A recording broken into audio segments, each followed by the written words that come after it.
Hello guys, welcome creators. कैसे हैं आप लोग। तो आज हम लोग करने वाले हैं अपना एक बहुत ही इम्पॉर्टेंट टॉपिक। तो आज हम लोग सीक्वेंस अरेंज करना सीखेंगे। क्या सीखेंगे? सीक्वेंस अरेंज करना, वो भी कॉटन एंड सिल्क का जो मैन्युफैक्चरिंग प्रोसेस है वो सीखेंगे। कौन से स्टेप के बाद कौन सा स्टेप आता है। तो कपास और रेशम के निर्माण की जो प्रक्रिया है, रेशों के निर्माण की प्रक्रिया है, उसको आज हम लोग जानेंगे अपनी क्लास में। की क्योंकि एग्जाम में पूछा जाता है कि जो इसका स्टेप है वो सीक्वेंस से अरेंज कीजिए, ऐसा क्वेश्चन आता है। तो कपास, कॉटन और सिल्क की प्रोसेस को आज हम लोग अपनी क्लास में जानने वाले हैं और एक ट्रिक के माध्यम से भी जानने वाले हैं। तो थोड़ा सा ट्रिक के माध्यम से भी समझने की कोशिश करेंगे।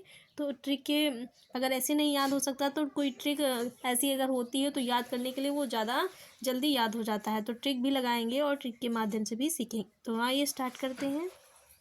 तो पहले हम देखेंगे सिल्क की जो मैन्युफैक्चरिंग प्रोसेस है वो देखेंगे। जो रेशम के रेशे के निर्माण की प्रक्रिया है, इसमें कौन कौन से स्टेप होते हैं और कौन सा स्टेप पहले आता है, कौन सा बाद में आता है, क्योंकि ये सीक्वेंस आप लोगों के लिए एग्जाम में अरेंज करने के लिए आता है। तो अगर रेशम के निर्माण की प्रक्रिया समझनी है तो पहला स्टेप क्या होगा। सबसे पहले क्या होता है, सबसे पहले रेशम का उत्पादन किया जाता है। रेशम का उत्पादन सबसे पहले क्या किया जाएगा, रेशम का उत्पादन किया जाएगा। और उत्पादन में क्या, रेशम के कीड़ों को पालना। रेशम के कीड़ों को पालना क्या कहलाता है, सेरीकल्चर कहलाता है। और रेशम के कीड़ों को पालना, सेरीकल्चर में जो रेशम का जो कीड़ा होता है वो 4 स्टेजों से होकर गुजरता है। कितनी? 4 स्टेजों से होकर गुजरता है। सबसे पहले अंडा, लार्वा, प्यूपा, कीड़ा। तो ये भी पूछा जाता है कि जो रेशम का कीड़ा है वो कितने स्टेजों से होकर गुजरता है। तो 4 स्टेजों से होकर गुजरता है। अंडा, लार्वा, प्यूपा, कीड़ा। सबसे पहले अंडा, उसके बाद लार्वा बनता है, तब प्यूपा होता है। और पीपा जो होता है वो रेशम सबसे अच्छा उत्पादन प्यूपा वाले स्टेज में होता है रेशम का। तो सबसे अच्छा रेशम कौन सी स्टेज में प्राप्त होता है, तो प्यूपा वाले स्टेज में सबसे अच्छा रेशम प्राप्त होता है। और चौथा स्टेप है आपका कीड़ा।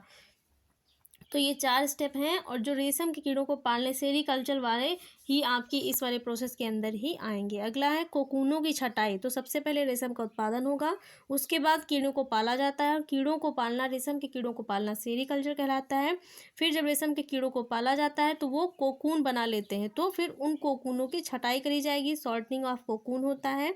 फिर गोंद ढीला करना और सॉफ्टनिंग ऑफ सेरिसिन, मतलब छटाई कर ली जाएगी। छटाई करने के बाद जो कोकूनों पे गोंद लगा होता है उसको ढीला किया जाता है, तब जाके रेसे अलग अलग निकलते हैं। फिर जो अलग अलग रेसे निकले होते हैं, धागे जो निकल आते हैं, उनको लपेट लिया जाता है।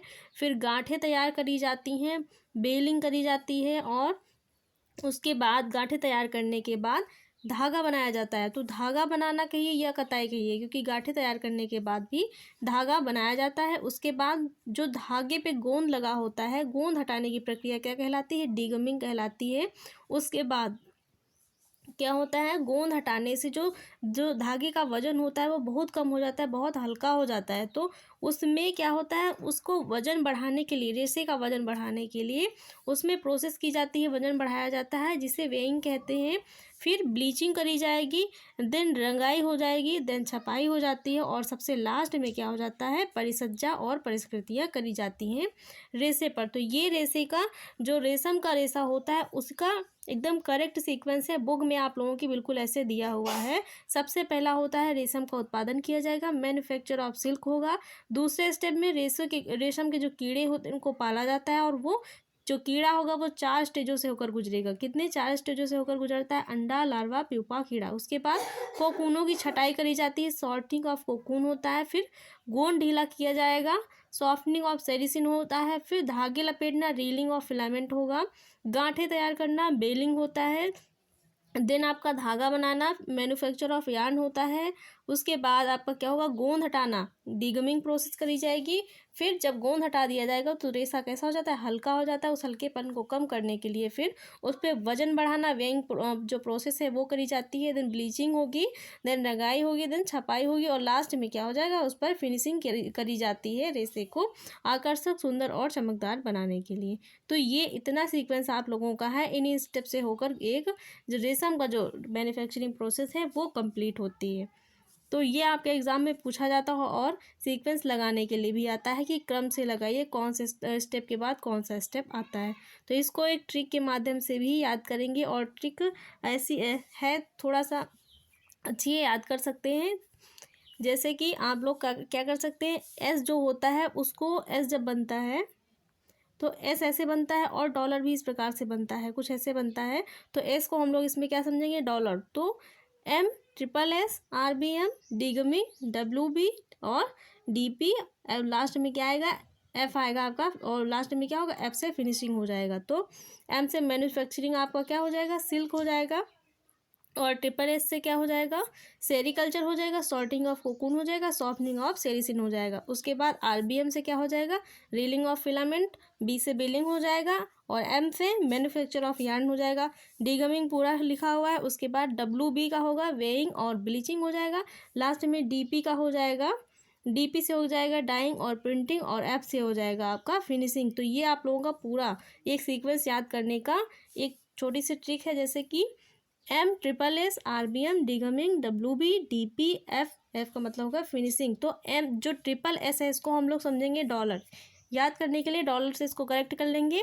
जैसे कि एम से हो गया मेरे पास, और ट्रिपल मतलब $3, आर बी एम है ना मानो तो देखो, मतलब ना मानो तो देख लो, डी से क्या हो जाएगा, देखो, और कैसे देखो, व्हाट्सएप पर। डब्ल्यू से क्या हो गया, व्हाट्सएप जो बिजनेस, व्हाट्सएप बिजनेस पर क्या है, डीपी से हो गया डीपी लगी है, ऐप से हो गया फुल, मतलब वो भी फुल डीपी लगी हुई है, किस पर, जो बिजनेस व्हाट्सएप है मेरा उस पर फुल डीपी लगी हुई है। तो याद करने की एक शॉर्ट ट्रिक है कि मेरे पास ट्रिपल एस है तो इसको $3 क्या है, आरबीएम है, ना मानो तो डीगमिन से क्या होगा, देख लो, और कहाँ देख लो, व्हाट्सअप बिजनेस पर देख लो क्या लगी हुई है, कैसे देखोगे, डीपी मैंने लगाई हुई है तो उसको देख लो, और डीपी कैसी है, पूरी फुल लगाई हुई। तो एक ये छोटी सी ट्रिक है जिसके माध्यम से आप लोग याद कर सकते हैं जो पूरा सिल्क का जो करेक्ट सीक्वेंस है वो किस प्रकार से होगा। तो शॉर्ट ट्रिक है, इसके माध्यम से याद कर सकते हैं।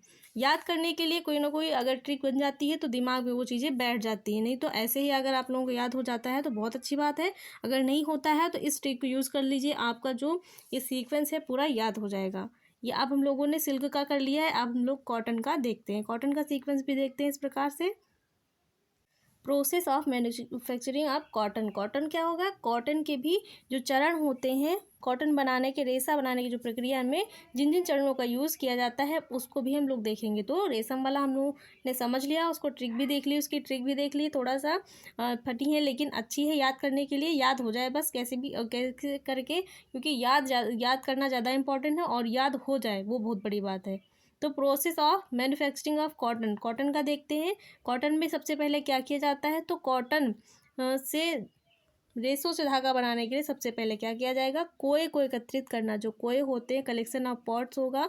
फिर गिनिंग करी जाएगी, ओटना, ओटाई होती है उन कोओं में से जो रेशे निकाले जाते हैं। फिर गांठें बनाई जाएंगी, बेलिंग किया जाएगा, गांठें खोलना व मिलाना, ओपनिंग एंड ब्लेंडिंग करी जाती है, कार्डिंग करी जाती है। उसके बाद कॉम्बिंग की जाएगी, पूनी बनाई जाएगी, स्लीवरिंग करी जाएगी, फिर स्पिनिंग होगी, देन आपकी वीविंग हो जाएगी, और उसके बाद फिनिशिंग हो जाएगी। सबसे लास्ट में क्या होगा, डाइंग एंड प्रिंटिंग हो जाएगी। तो ये कॉटन का प्रोसेस है जो आप लोगों को एग्जाम में पूछा जाता है कि इसका सीक्वेंस करेक्ट क्या होगा। तो ये करेक्ट सीक्वेंस है, कोए को एकत्रित करना, कलेक्शन ऑफ पॉट्स, ओटना, गिनिंग, फिर गांठें बनाना, बेलिंग करी जाएगी, फिर गांठें बनाने के बाद क्या है, गांठें खोली जाएंगी और मिलाई जाएंगी आपस में। तो बेलिंग, ओपनिंग एंड ब्लेंडिंग क्या होगा, एक जगह पे होगा, जहाँ बेलिंग होगा कॉटन में उसी के नीचे क्या आएगा, ओपनिंग और ब्लेंडिंग आएगा। और कहीं भी अगर किसी भी रेशे में कार्डिंग और कॉम्बिंग है तो हमेशा कार्डिंग आएगा, उसके नीचे कॉर्डिंग आता है। कार्डिंग ऊपर होता है और जो कॉम्बिंग होता है वो नीचे होता है, दोनों साथ साथ होते हैं। अगर कहीं भी किसी रेशे में आपको ऐसा ऑप्शन मिले कार्डिंग और कॉम्बिंग देखने को मिले तो सब जहाँ कार्डिंग होगा उसके नीचे ही कॉम्बिंग वाला जो सीक्वेंस है वो अरेंज होगा। उसके बाद स्लीवरिंग होगी, पूनी बनाई जाएंगी, फिर रेशों की कताई करी जाएगी, धागा बनाया जाएगा, धागा बनने के बाद उन धागों से बुनाई करी जाती है, फिर बुनाई से वस्त्र बन जाता है, उस वस्त्र पर क्या है, परिसज्जाएं करी जाती हैं, और परिसज्जाएं करने के बाद रंगाई और छपाई कर दी जाती है। तो ये कॉटन के रेशे से धागा बनाने की पूरी प्रक्रिया है। इसको भी एक ट्रिक के माध्यम से हम लोग याद कर सकते हैं, जैसे कि CG, BOB, C2, S2, WF, DP। तो इसको हम लोग कैसे बना सकते हैं कि CG से करेंगे, C से करेंगे, सास तो मतलब सास जी कहती हैं बहू से बार बार, क्या कहती हैं कि चाय लाओ 2 बार। C से क्या होगा, चाय लाओ 2 बार। S से कहेंगी सब्जी ले आओ 2 बार, नहीं तो क्या करेंगी, डब्लू से क्या कर लेंगे, वरना, वरना फालतू दौड़ती पड़ोगी बार बार, क्या होगा, वरना फालतू दौड़ती पड़ोगी बार बार। ऐसे कोई ट्रिक बना के याद कर सकते हैं। ये शॉर्ट फॉर्म है CGBOB C2S2WFDP। सास जी क्या कहेंगी बहू से बार बार कि चाय लाओ 2 बार, सब्जी लाओ 2 बार, वरना फालतू दौड़ती पड़ोगी। तो इस ट्रिक के माध्यम से हम लोग याद कर सकते हैं। थोड़ा सा ट्रिक लगाते हैं तो जल्दी याद हो जाता है, क्योंकि सीक्वेंस इतने लंबे लंबे होते हैं कि एक स्टेप अगर कहीं से बीच में हम लोग भूल जाते हैं तो पूरा सीक्वेंस गलत हो जाता है और हम लोगों का आंसर भी गलत हो जाता है। तो इस तरीके से हम लोग अपना ये कॉटन और सिल्क वाला प्रोसेस याद कर सकते हैं। इसके बाद और भी ऐसी इंपॉर्टेंट चीज़ें आप लोगों को इस क्लास में मिलती रहेंगी। तो गाइस क्लास कैसी लगी, अगर क्लास अच्छी लगी तो वीडियो को लाइक शेयर और चैनल को सब्सक्राइब करना मत भूलिएगा। ऐसे बहुत से इंपॉर्टेंट टॉपिक आप लोगों के लिए इस प्लेटफॉर्म पर मिलते रहेंगे। Thanks for watching guys.